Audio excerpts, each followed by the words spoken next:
What's going on, guys? I hope you're having a great day out there. Guys, we're going to do a little shop work because it looks like this outside. You probably can't see it, but it's snowing and it's 20 degrees. I'm not going out there. So I figured today might be a good day to do a little shop work. Nothing too major. Got a few things I wanted to get installed on a couple of the cars. Number one, the Grom. You know, I have never ordered any of these for any of my cars. I've never put a chassis skin on any of them, but I was looking around through there, I think on eBay, and I came across this one. And since this little car is mainly going to spend its life at the skate park, I figured I'd throw one on there and see what it does. Also, a buddy of mine that I actually work with is big into 3D printing, and he recently started printing some stuff out. Some of you guys may have seen the post, but he made me some roof skids. So I'm going to get these installed, at least on one of the cars, see how they fit up, and get that part done. And we're going to make the Mojave Grom a little cooler. So stay tuned, guys. He also printed out a couple other things he sent along with me, are some mud guards for the rear. Now, all of my 6S cars, these will fit on. I currently have them on, so I'd have to uninstall a set right now because I have my M2C Racing, the carbon fiber ones, on my other Creighton 6S XL. I don't know if they're going to fit on anything else I have, honestly, at the moment, so might have to test them out. Maybe I'll have to get another car. Also, apparently he printed out a 3D A-arm for the front of the Arma Creighton 6S line. Looking at the pattern on these, curious to see, I guess these are printed out of a 3D carbon fiber. I don't know if I've ever used anything that was a 3D carbon fiber before, but we're going to test it out on the roof skids, number one. And we're going to check them out on here. But I am kind of curious to see what these would hold up like. If anybody has used the 3D carbon fiber printed A-arms before, let me know how they worked out. So those of you that watched the dueling Arma Mojave Grom video from me and Trevor down at the skate park last week, I mean, we had just entirely too much fun with these little cars. And I was just honestly thoroughly impressed with the durability of this thing. The body held up phenomenal. Everything held up great on it. The only thing I broke was the steering horn coming off the servo, which I had an extra one.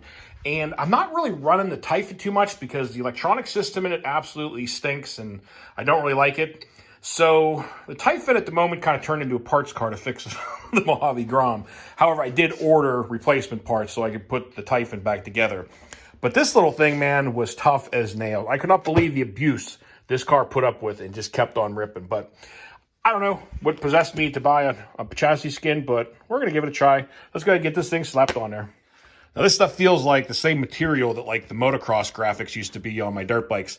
And I would always heat them up real lightly with a heat gun, get them nice and soft and the glue really tacky, and then slap it on there. So I'm going to heat this thing up first with the heat gun. Just get it warm. You don't have to get it blazing hot, but just get a little bit warm. That glue will get really nice and sticky. And I'm going to wipe off the chassis here with some alcohol and get her cleaned up. All right, well, I'm just going to go ahead and get the chassis dried off real good and a little bit warm. My basement, I didn't have the heat on really down here, so it was a little bit on the chilly side, but not terrible. It's probably like 45 degrees, so I got the heat turned up now. But I'm going to go ahead and heat the chassis up a little bit, get the decal heated up, and show you what it looks like when she's done. For those of you that have ever put on a full decal kit on a dirt bike, you want to talk about a stressful situation. Trying to get that thing firstly lined up so that everything lines up, especially up on the scoops for the radiators and stuff like that. It was always a stressful situation every time I had to replace my decal kit, but usually always came out good.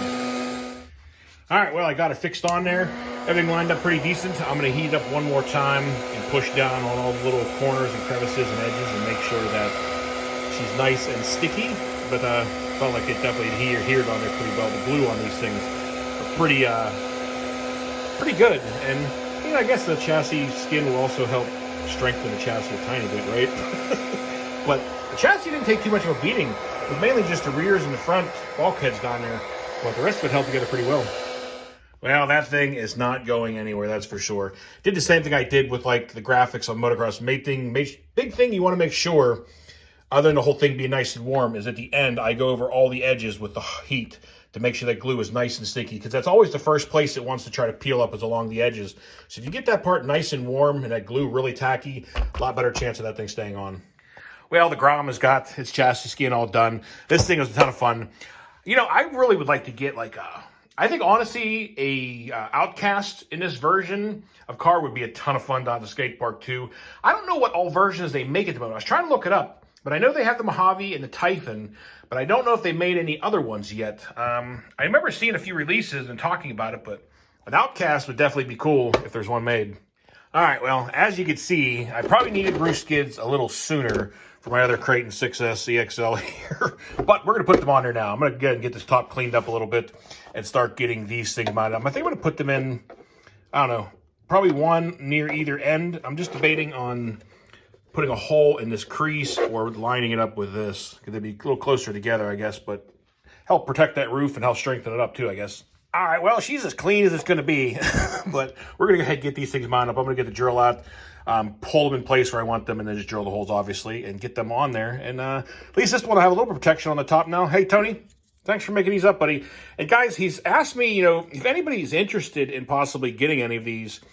He's making up some different ones in different sizes, I believe. I'll double check with him. But if anybody's interested, kind of feeling it out. If anybody's interested in stuff, drop it in the comments, and maybe I'll make them available to where I can just drop a link and you can order some up. Well, I got all 4 holes drilled. She's ready to mount up here. I'm just getting my screws. I'm going to use some button cap screws and also some washers on the inside, some real small ones, so help hold it on there. I know, guys, nothing terribly exciting, but cold day outside, just getting a few things accomplished in the shop. Well, the top can take some skids now, and it should help protect that body. As you guys can see, that body's already gotten quite a few scratches and grinds in there. So that'll help protect the top up, but also help strengthen the roof up a bit so it can't crack and flex as easily. So that's all I did. Go 4 little nuts with 4 little washers inside. Everything bolted up nicely. She's ready to rock and roll again. See how these roof skids hold up. All right, guys, well, I'm not going to keep you much longer. I'm just kind of slowly going through my cars here during the winter and trying to get all the little things done that I knew needed to be fixed, broken, things I wanted to change out, upgrade, fix. And as you guys know, I got rid of a couple cars. I sold a couple cars over the last few months. I might be selling a couple more and then kind of replenishing and adding some different things to the lineup here over this spring. But also, I want to show you one cool little thing I added to my Corsair airplane for those of you interested in that, maybe. I found these things on eBay. It's pretty cool.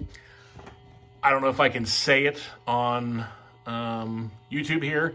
I feel like they're probably going to yell at me if I do.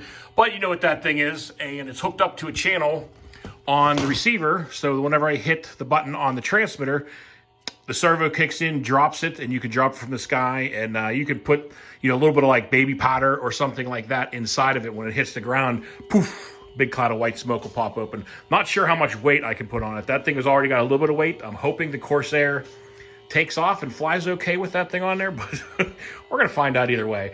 But anyway, guys, that's going to do it for today. So until next time, y'all be safe. Be careful out there. Peace out, everybody.